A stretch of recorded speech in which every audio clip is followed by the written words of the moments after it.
the 2 days before, we looked at a two-bedroom condo when a realtor sent the property to me in a particular zip code.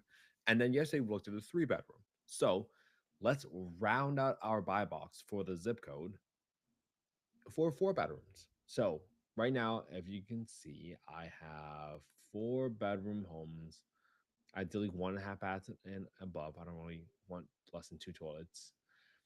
Okay. Adding in houses to my filter. And I found, let's see, this property was 4303, 265. I definitely knew that the properties that were 400 grand, 300 grand, they weren't even going to be close to being a deal. So let me show you how far off we are from a deal using this property. This property is 4303 Whippoorwill Drive, Greensboro, North Carolina, 27407. And when I looked at this property, I mean, it looks okay. It's not super, super modern, but it looks relatively turnkey for the most part. So, good enough.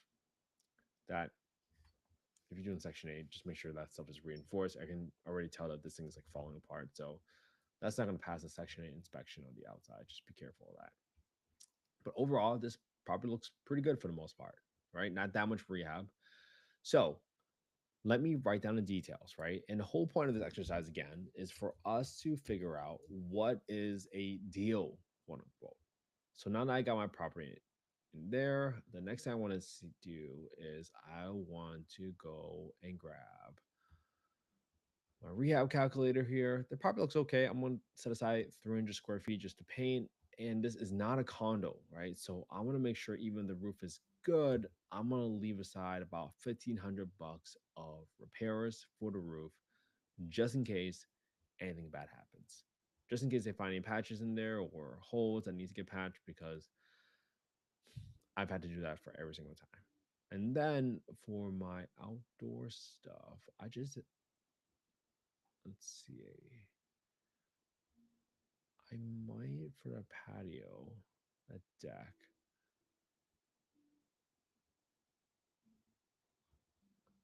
Might that deck might cost like $2,000. I'm gonna put that in there. For my toilets, I like to replace the two toilets with high pressure flush toilets. I should use three baths, so I'll replace three toilets with high pressure flush toilets because I don't want to deal with clogged toilet calls. Because if you send a plumber out, even if there's no work, it'll cost you at least 100 bucks, maybe 200 if they had to do work. Then you had to buy a new toilet for 200 bucks. You must also get a brand new pressure assisted toilet and never have to deal with that. And that's what I realized. And then for my HVAC, I want to make sure I put in a cage on the HVAC so it does not get stolen because I learned that the hard way as well. So I got a total rehab about roughly 8 grand for this property because it's a single family home. All right. Now let me delete this multiply by 3 and B6 so I can get that number flowing right over from the rehab calculator. So now I got $8,000 total for my renovation. All right, the next step is I need to go get my rents. So the first place I'm gonna look at is affordablehousing.com. I'm gonna go to the owner section. I'm gonna go to the market rent estimator. I'm gonna copy over this address, plug in the bedroom count, and you can see right here that the average rent for a four-bedroom home for 25 units within a 1.67 mile radius is 1797. 1797. And again, I'm noting these things down because my partners already know how I analyze deals, so I'm writing these things down. So it's just like yesterday. Now that I know what my market rent looks like, I need to go figure out what my payment standards are.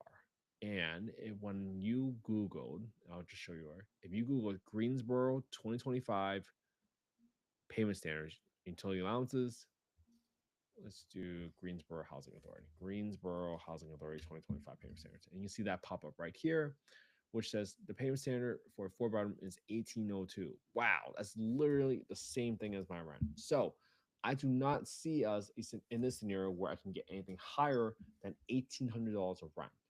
Just remember, sometimes if you don't include utilities, that might not that might not count. It might even be lower. So always check with your local housing authority to see what their payment standards include. So I'm gonna put in $1,800 here. All right. And don't forget about the rent reasonableness test. Now, this one, because they're saying doesn't really apply, but I want to show you the language. It was on the housing authority's website as well.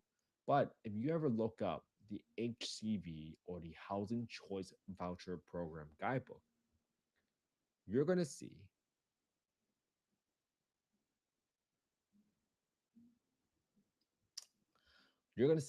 that the section 2.2 and comparability section, whoop, I guess it's not jumping for some reason. You're going to see it says that in conducting rent reasonableness, the Public Housing Authority, I'll pause this right here, PHA must determine whether the rent to the owner is a reasonable rent in comparison to rent for other comparable unassisted units. So this means that you can't charge more rent to someone simply because they're a voucher holder. So be very, very careful with that when you're underwriting, right? If you see that the market rent is a lot lower than the payment standards, use the lower of the two. Use the lower of the two for your underwriting assumptions unless you get information that tells you otherwise. Maybe it's another investor that invests in the same area that has a relationship with the housing authority already and they tell you exactly what they're getting, right? Then maybe you have better information and you update these numbers, okay? Now let me plug in the rest of these numbers for this property right here.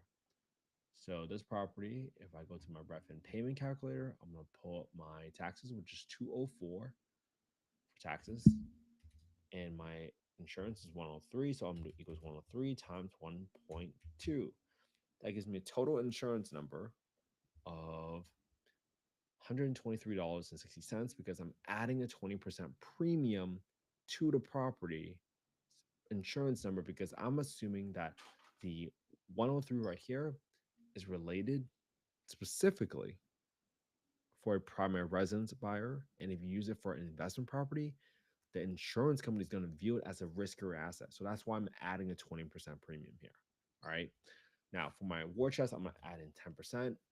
For my HOA, I'm going to zero that out because it's not part of a condo. For my property management, I got 10%. And for my vacancy, I'll put that 5% right now.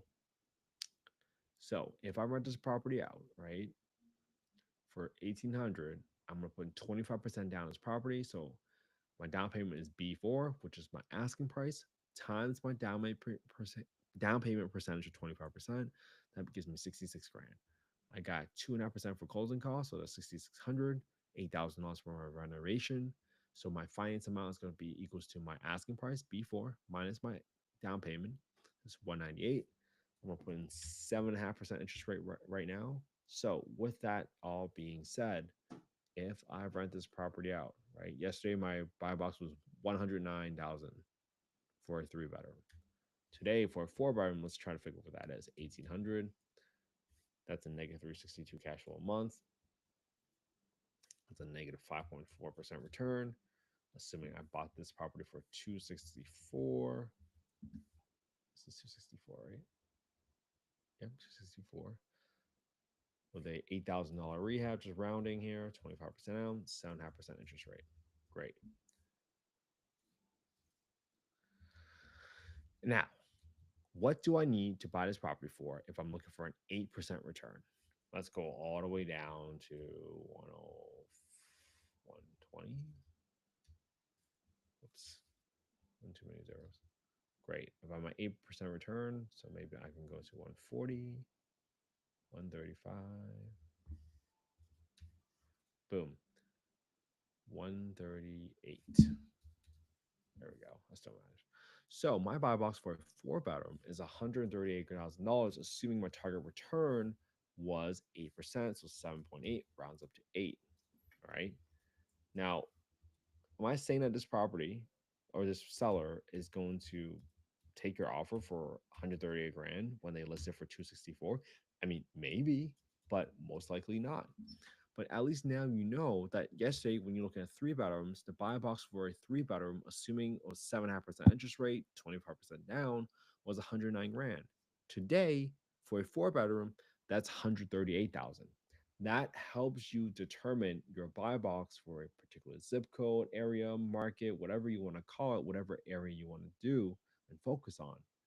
That's what I wanted to highlight for you. This is not investment advice. I'm not soliciting any investments on the call. I'm just simply showing you how to determine your buy box based on your criteria and adjust the levers accordingly. Because guess what? Let's do a few more things, right? Let's say your interest rate dropped from 7.5 to 6.5%. When you do that, your cash and cash return number just jumped up to 9.6. So if you ever notice that happen, right?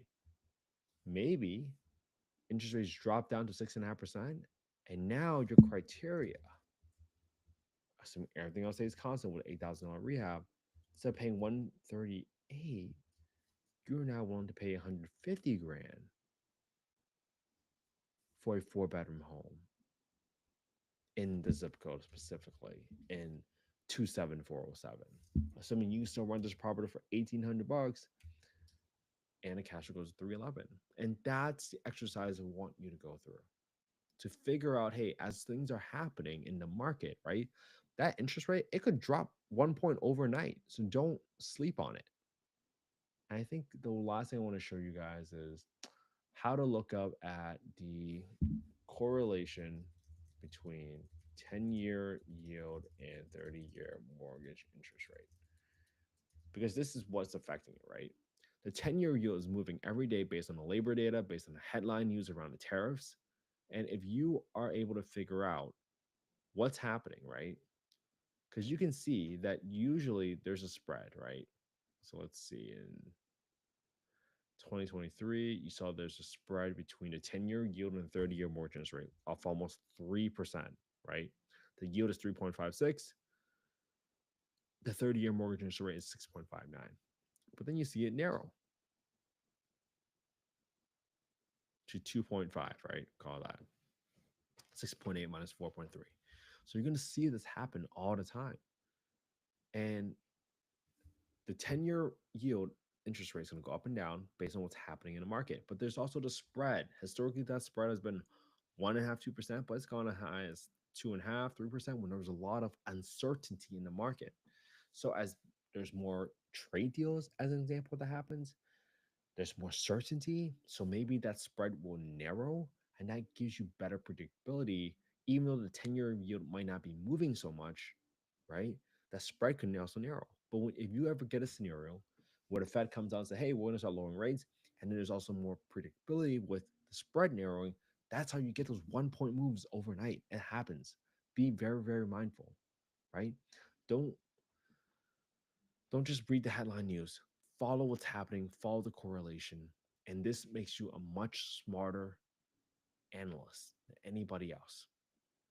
All right. Hopefully, this was helpful for everybody. Again, if you guys want to copy the spreadsheet, just go to affordablehousing.io, go to the Get Deal Analysis tool, and put in your name, email, your phone number. That's the fastest way you get a copy of the spreadsheet. Right. I got nothing to sell you.